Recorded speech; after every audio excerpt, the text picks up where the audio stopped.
Hey y'all, welcome back to Every Day with me, Nick. I'm Nick, and we're here just starting to try to figure out what's gone wrong with the Jansen FS35 kinetic log splitter. As you guys know, anyone who's been around the channel for a long time, this splitter, when I initially got it, my god guys, my face was just like, what?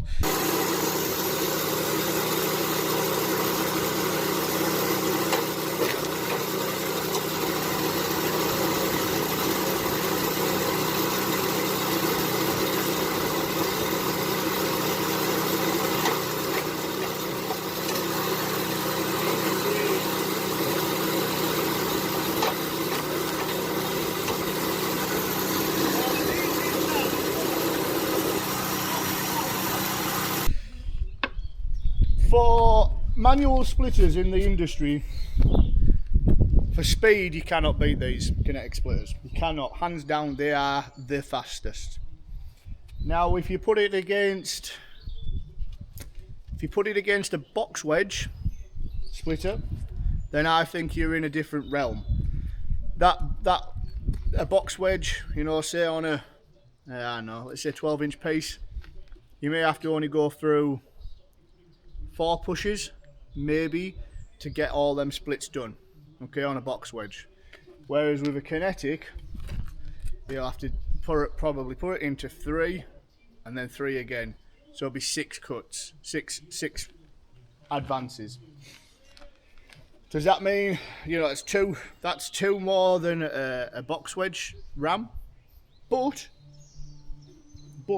here's the but, I think this would still be quicker than a box wedge ram hydraulic splitter.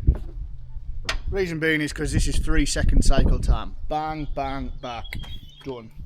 So that's my analysis on it. I mean, don't get me wrong, I think I would like a box wedge splitter, especially for some of the timbers I've got. The single wedge is just far too time consuming. That's not me. As you guys know in the previous videos, I am not happy with slow speed, you know, to be honest. I want more efficiency, I want to be quicker at things, I want to be more productive, and that only comes with the more expensive machines. So, yeah, so eventually we will be looking towards upgrading all the equipment, but we have what we have at the moment. Now, is that a bad thing? No, it's not. It's just me. I'm not happy. It's just me. It's not anything to do with the machinery. It's just me. So, we're just going to start dissecting the kinetic log splitter. As you can see, I'm already doing. So this one works. Works on an easy principle, okay? And hopefully you're going to see all this here. On this side, the engine side, you've got 2 belts driving a flywheel, which is then attached to a shaft, which is then driving another flywheel. So it's got 2. I couldn't tell you the weight of these, I'm sorry, unless they have them stamped on here. No, they don't. They've got 2 flywheels. I'm imagining fairly weighty. Them flywheels are driving this big chain. Now this is a big heavy odd duty chain, make no denying it. And this chain then drives this sprocket here. Now in this sprocket, I mean this has got no wear on it at all. This sprocket then is attached to the pinion gear, where the rack would engage on. Now, this has got a clutch system, and it does work very good. However, something obviously isn't working at all now. So what I'm going to do today is, I'm going to take the head off, I'm going to take all that apart.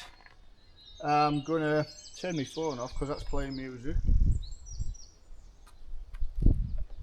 I'm going to clean it all up. I'm going to clean all this beam down. I'm going to get some 60 grit and then maybe 120 grit, Sorry guys, I'm a bit out of picture there. And yeah, I'm going to clean all this beam down, make sure the underside of this this plate's clean. I do like the newer feature where it's just got a bearing on. It's much easier, but I think there's a problem inside here somewhere. The reason why it's slow driving.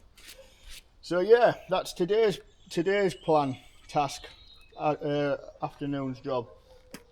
So yeah, I think I might just get you time lapsed on this one, guys, because I've only got 50 minutes remaining on the camera, and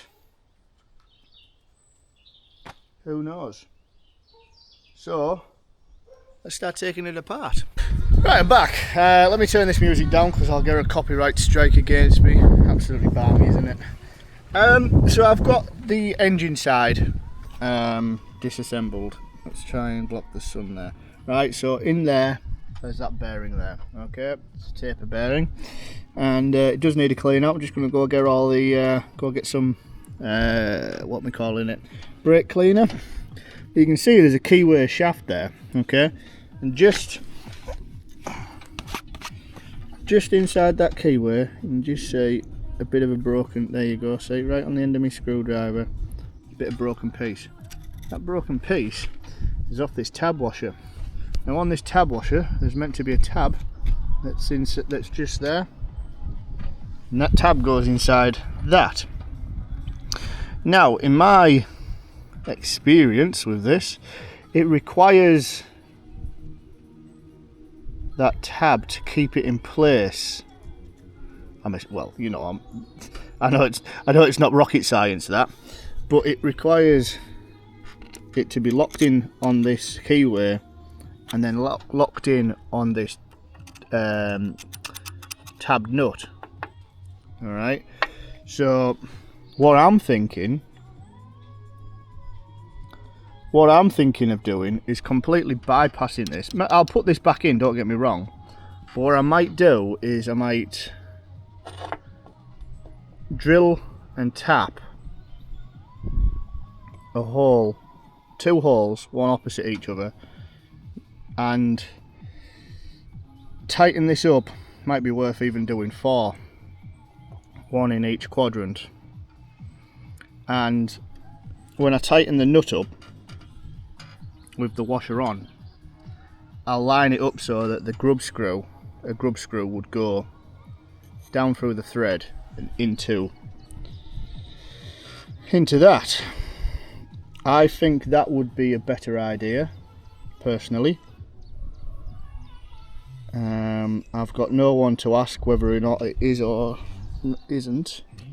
So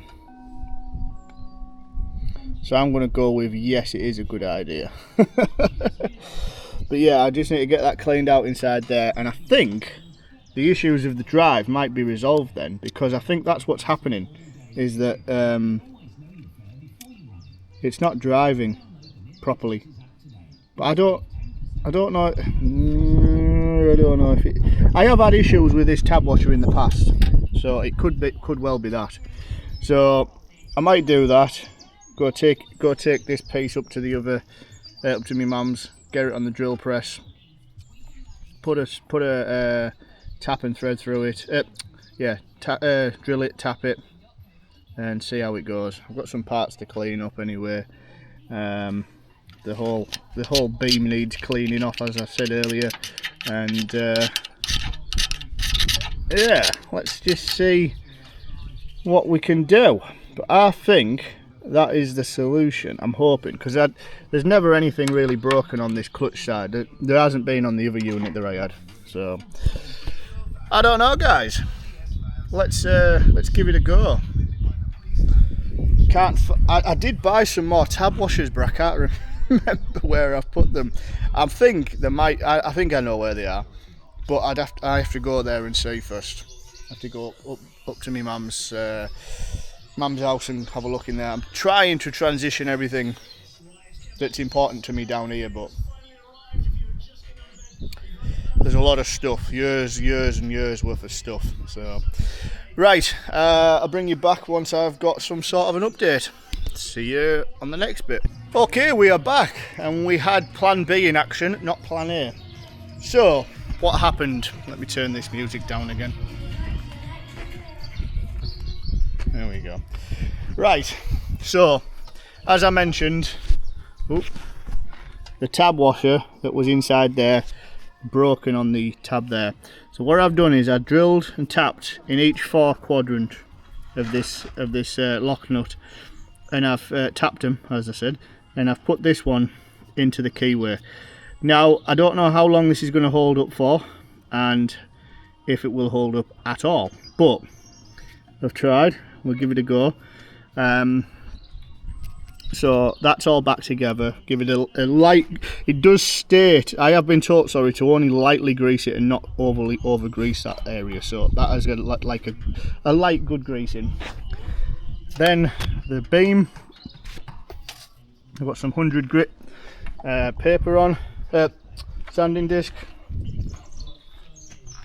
and now that is as smooth as silk. It doesn't look it, it's got some pitting in the beam, but that is so smooth, so that is perfect. Cleaned up this plate. Now some would say grease it, and I might do, but if I grease it then that will mean things will stick under it, so I'll leave it dry for now. And looks like, have you just fell off your bike? Alright, I missed that one. So so now we're back to that. Anyone who calls me out for bad parenting there, just let your kids learn and grow up, guys. Just let them make the mistakes, let them injure themselves. They'll know to keep on his bike next time, won't he? I mean, of course, if it was serious, then we'll be in a different scenario. But he'd be fine. He's made of true grit, that one. True grit. Right, I'll bring you back. What we're going to do is just assemble the head back on and put the rack back in, and we're going to give it a try and see how she's going. I think we might got it, so bear with me, guys. Okay, so I haven't really done a how-to, you can do this or anything else like that, but like I said, what I showed you there, I've took this head off, took the rack out, cleaned the beam, cleaned all the underside, cleaned the bearings, cleaned all the plate underneath. I haven't done anything on the clutch side as yet. I have tried it. It's still juddering when I engage.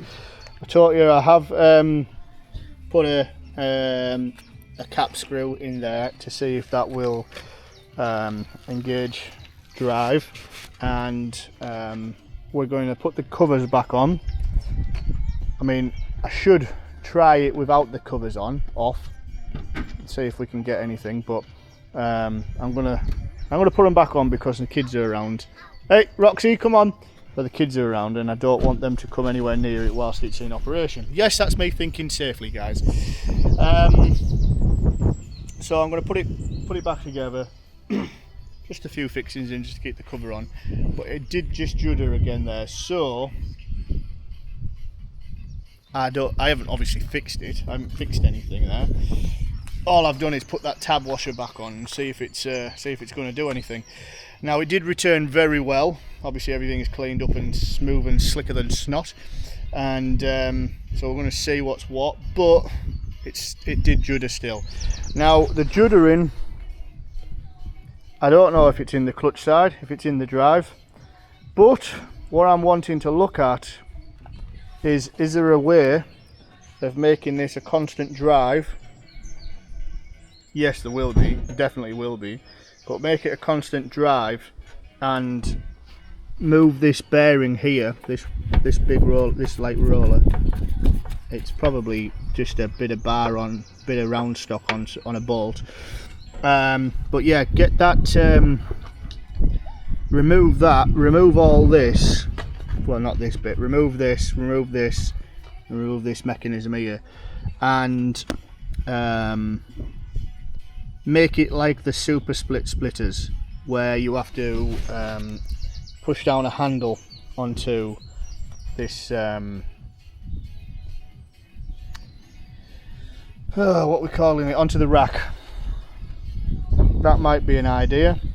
It might be dangerous, I don't know yet, but I really need this thing back in operation. But it definitely needs to be running tip-top, toppity-tip-top, because it's a bloody good splitter. And we're going to be we've got a lot of manual splitting to do in the background as well. So, who knows? Right, let me get it boxed back up and we'll bring you back. Okay, so we've got the splitter situated. We have had a couple, I forgot to bring you along, a couple of splits. It's still heavily juddering. Now, some of this stuff, like I've got this ash round on here, this has been out in the sun. Pick it up. Now you're going to have to put them all back in again. Yeah, I know. You go careful up there, Milo. There's no better way than to teach someone is. The foot snapped a little bit there. That's completely fine. So anyway, as I was saying, You can't get me because I am up here. I've got this hash round. It's only about 6 inches, 7 inches. You can't go up there. And you can see it's been well in the sun, so probably quite dry. It's dry enough anyway, but it'll be hard. You know, it'll be hard enough for the splitter. Now, when this is working, this would power through this no problem. But you'll see when I turn this on, it's going to judder really badly. So I'm going to turn it on and we'll show you exactly what's going on. Right, we'll start this up again, boys.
No, you can't go up there.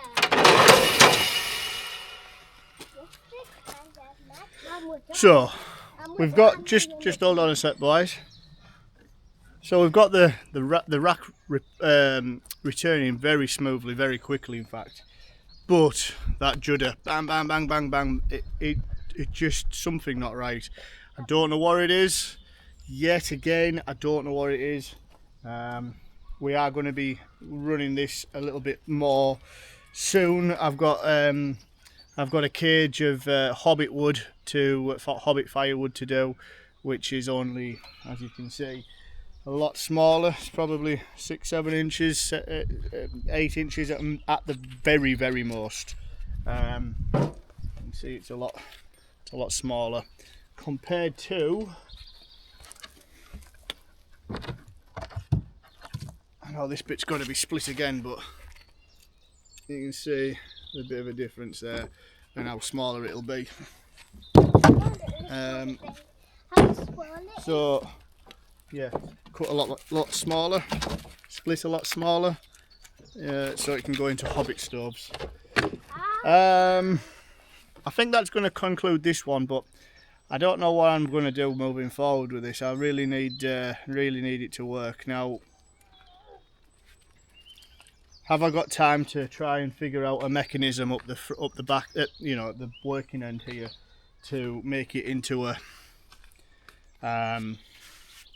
what we calling it, into a super split style mechanism. I don't know. I'd like to, because it's going to work better. I just don't know. I don't know how to do it yet. I don't know how to do it yet. So we might get something there though. Also, I've got to figure out like how to have it constantly driving in the mechanism as well. So that'll be another one to go at. Whoa! Just don't know. Just don't know. These kids are being noisy, aren't they? Just being kids. So we will use it. We will be using it, but I'd say the problem is now is that any wood that I've left out. Go careful with my tripod, son. Any wood that I've left out in the sun or area, it's very, very, very dry now. Very cracked and dry. Hello. So yeah. You ready? On in. Hello. So we've got Isaac here. Milo's behind the camera. Go careful, son. It's going to be sharp. So down in the yard. How to do it? Hold on.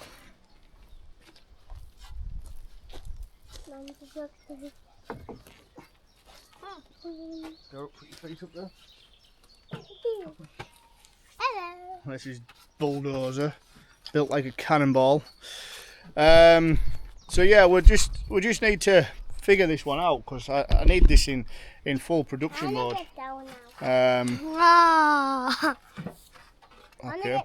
Need it in full production. Just wait. Need it in full production so that the other lad can come and he can work this, whilst I am running something else, whether it be the chainsaw or the other splitter or the processor. And try and get two jobs done at once. Because as you can see in the background there, we've got some we've got some oversized stuff that won't go through the processor, so it'll have to be done manually. And I've got a load here that needs to be done manually as well. Right, I'm going to get gone now. I'm going to call this a day. Thanks, guys. Anybody who's got any suggestions, theories, recommendations, solutions, fixes, hacks, whatever you want to call it, give us a comment down below. I know some people have mentioned about it in the past, but you know what?